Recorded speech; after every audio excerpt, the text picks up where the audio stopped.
Chers frères et sœurs bien-aimés dans le Seigneur, nous rendons de vives actions de grâce à notre Dieu, Créateur des univers visibles et invisibles, qui dans sa toute-puissance a généré tout être et a sorti toute chose du néant. Nous sommes devant l'admiration d'un Créateur qui ne s'est pas contenté de déployer sa puissance, mais de déployer surtout son amour, puisque sa puissance réside dans son amour. Et aujourd'hui, frères et sœurs d'amour, l'Église nous amène à contempler ce mystère de la Trinité, où le Père, le Fils et le Saint-Esprit vivent de la vie qui est la leur, dans une unique et même volonté, et dans un amour qui alimente cette vie et cette volonté. Nous sommes dans l'admiration de comprendre que nous, chrétiens, nous ne croyons pas en un Dieu impersonnel qui est blotti dans sa toute-puissance, recroquevillé dans sa sagesse, et puis qui se contemple de manière narcissique et qui ne recherche rien d'autre que sa propre gloriole et sa propre gloire. Si Dieu est Trinité, frères et sœurs d'amour, c'est parce qu'il est amour. Il est amour et c'est pourquoi il est Trinité. Nous avons une conscience profonde de la vérité de cette vie chrétienne qui n'est rien d'autre que la vie dans la Trinité, qui est la vie de l'amour. Nous chrétiens, nous croyons que Dieu est Père, Fils et Saint-Esprit. Et le Seigneur l'a montré. Il s'est rapporté continuellement à son Père et il a envoyé son Esprit Saint. Et voici que la Trinité qui ne fait qu'un est le grand mystère de notre foi, un Dieu qui aime. Pourquoi est-ce que Dieu aime? Parce qu'ils sont trois. Nous comprenons bien que par rapport aux religions mystériques et aux considérations philosophiques théistes, Dieu n'est pas un singulier. Dieu est toujours pluriel, mais une pluralité dans une unicité qui est communiquée par sa vie et son amour. Frères et sœurs d'amour, et surtout la grâce que nous avons comme chrétiens, c'est que ce Dieu Trinité vient prendre place dans notre cœur. Nous avons plus que jamais la conscience de l'amour de Dieu. Et le Seigneur dit, c'est à l'amour que vous aurez les uns pour les autres qu'on reconnaîtra que vous êtes mes disciples. En quelque sorte, c'est quand on verra ma vie en vous, quand on verra que je suis dans votre cœur.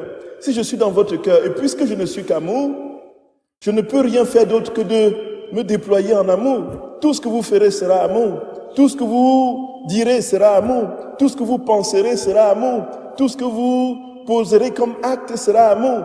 Tout en vous découlera, fera sortir l'amour, fera sortir ce que je suis moi-même. Et la grâce que nous avons, frères et sœurs bien-aimés, c'est que cet amour va gagner, c'est que cet amour va régner. Et qui, le Seigneur nous dit que nous serons capables de recevoir cet amour et de vivre de cette puissance, de cette sagesse et de cet amour. La puissance du Père, la sagesse du Fils et l'amour du Saint-Esprit. Et qui, au milieu des hommes, dans les créatures, a été capable de recevoir cet amour de manière totale et pleine? C'est notre Dame, notre très sainte mère, la Vierge Marie, qui a donné toute sa vie lorsque l'ange est venu lui dire « Tu vas concevoir et enfanter un fils ». Maman a dit « Oui, je crois ». Quand elle dit fiat, elle veut dire « Je te donne tout, je te donne ma volonté, je te donne ma mémoire, je te donne mon intelligence, je te donne mon corps, je te donne mon souffle, je te donne les battements de mon cœur. Oui, je crois ». Elle a bien sûr posé la question, comment cela va-t-il se faire? Mais elle a fini par dire oui, fiat mi secundum verbum tum, qu'il me soit fait selon ta parole. Et maman, frères et sœurs bien-aimés, c'est la reine de l'amour, c'est la reine de l'amour. Maman, c'est celle qui communique la vie de son fils dans notre cœur. Maman, c'est celle à qui son fils nous a confié. Au pied de la croix, Jésus a dit à sa mère, « Mère, femme, voici ton fils. » Et il dit à Jean, « Fils, voici ta mère. » Voici, il nous a confié Marie, il nous a confié maman, il nous a confié sa propre mère. Il a dit, tout ce que vous demanderez par cette maman, vous l'obtiendrez en quelque sorte. Maman va vous s'occuper de vous comme elle s'est occupée de moi. Maman va prendre soin de vous comme elle a pris soin de moi. Et quand Jésus donne cet héritage aux hommes, frères et sœurs bien-aimés, Marie n'est plus une question d'option.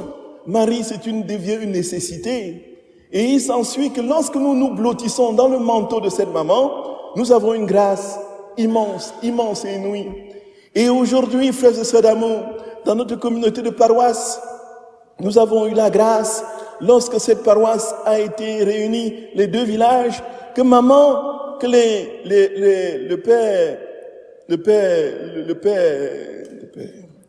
père Albert, voilà, qu'est-ce qui m'arrive? Le père Albert, c'est bien lui qui a réuni les deux communautés, le père Albert, avec tout le conseil, ils ont eu la magnifique idée de consacrer cette paroisse à Notre-Dame, reine de la paix. Bien sûr, non pas parce que nos villages étaient ennemis, loin de là. Non pas qu'ils ne s'entendaient pas. Encore une manière de parler, c'est pour dire, frères et sœurs bien-aimés, que la paix n'était pas simplement à rechercher entre les deux villages lorsque le vocable de reine de la paix a été donné à la sainte patronne de notre paroisse. C'était davantage, bien plus. Et ce que nous voyons aujourd'hui, nous voyons que cette reine instaure et établit sa paix bien plus profondément qu'entre les nations, qu'entre les villages, qu'entre les communautés. Elle établit la paix dans nos cœurs. Et si la paix est installée au plus profond de notre âme, frères et sœurs bien-aimés, il est impossible que nous soyons dans les conflits. Et donc, la paix des communautés, la paix des nations, la paix de l'humanité commence par la paix des cœurs. Et si maman est reine de notre cœur, si elle est reine de notre vie, si elle est celle qui exerce sa maternité sur tout ce que nous sommes, frères et sœurs bien-aimés, nous serons des êtres de paix, des êtres d'amour, des êtres de réconciliation, des êtres humbles, des êtres de douceur, des êtres qui transpirent la joie, des êtres qui n'ont rien d'autre à donner que l'amour. L'amour et l'amour, frères et sœurs bien-aimés, c'est le but et c'est le travail de maman. Et nous avons la grâce, encore ce jour plus particulièrement, de célébrer la Trinité et de faire mémoire de maman dans notre paroisse en la fête des mamans, en la fête des mères. Et c'est pour nous l'occasion de comprendre que toute maman doit trouver son refuge dans la maman qui nous a été donnée du ciel, la maman du ciel. Et que si cette maman s'installe dans les familles, elle va donner tout l'amour qu'elle a donné à son fils. Et donc il n'y aura plus de conflit entre maman et papa, entre maman et fils, entre maman et fille, entre fille et maman, entre maman et papa, ainsi de suite. Tout sera amour, tout sera amour. Et nous profitons pour dire aux mamans, que vous soyez maman physique ou maman spirituelle, de toute manière, quelle que soit votre condition, vous exercez une maternité. Vous exercez une maternité, chère maman. Qui que vous soyez et quelle que soit votre condition, que vous soyez physiquement maman ou spirituellement maman, cela vaut pour le Seigneur. Vous êtes mère et votre maternité doit être imprégnée de la maternité de maman. Et nous rendons grâce au Seigneur pour les mamans qui nous ont donné, et nous rendons grâce au Seigneur pour tout ce qu'elles nous ont fait comprendre et connaître, que ce soit sur le plan spirituel, de l'éducation, que ce soit sur le plan de la naissance physique, biologique, ainsi de suite. Vous êtes tout simplement des cadeaux de Dieu. Sans vous, l'humanité n'existerait pas. Merci maman, merci à vous, chère maman, merci à vous et merci à notre maman du ciel, la patronne de notre paroisse. Merci, merci, que Dieu vous bénisse infiniment et vous rende toujours plus fructueuse de la maternité même de sa propre mère. Bonne fête à toutes les mamans, bonne fête à toutes les mamans, bonne fête à toutes les mamans. Et nous voulons aujourd'hui plus spécialement penser au 26 mai, c'est l'anniversaire de Angèle Sigel qui nous a quittés il y a maintenant 3 mois.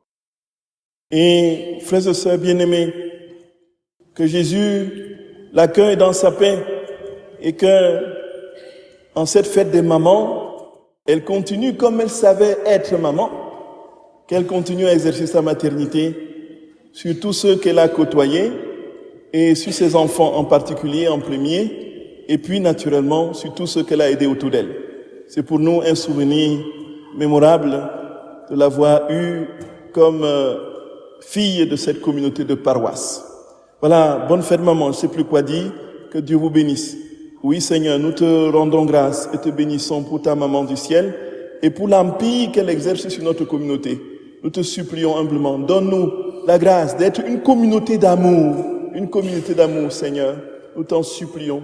Une communauté d'amour, qu'il n'y ait pas de division, qu'il n'y ait plus de division, qu'il n'y ait plus de bisbilles. Nous t'en supplions, Seigneur, par l'intercession de ta très sainte mère, nous te prions humblement. Donne-nous ta paix, établis ta paix dans nos cœurs. Nous t'aimons, maman chérie, nous t'aimons, maman du ciel, nous t'aimons, maman. Merci, maman, merci, maman, merci, maman.